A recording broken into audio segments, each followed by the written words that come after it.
আছে। আমি চাই না আপনাদের কোনো ক্ষতি হোক। আপনাদের দিদি হিসেবে আপনাদের কাছে অনুরোধ করতে এসেছি।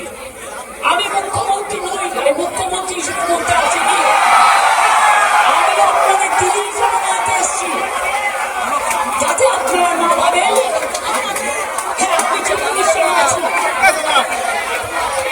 আমি আপনার পক্ষেও বিলম্ব করি, কিন্তু আপনাদের কাছে এসেছি যদি বলেন as a chief minister, as a elder sister এবং আপনাদের আন্দোলনের সমব্যথী এবং সমসাথী, তাদের ভাষণী।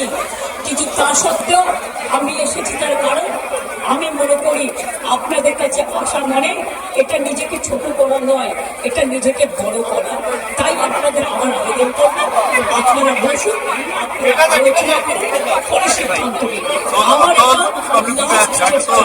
আপনাদের জন্য করে গেলাম, বাদ বাকিরা যদি আমার উপর ছেড়ে দেয় আপনারা জাস্টিস পাবেন, আপনারা ইনজাস্টিস হবে না, এটুকু আমি বলতে পারি।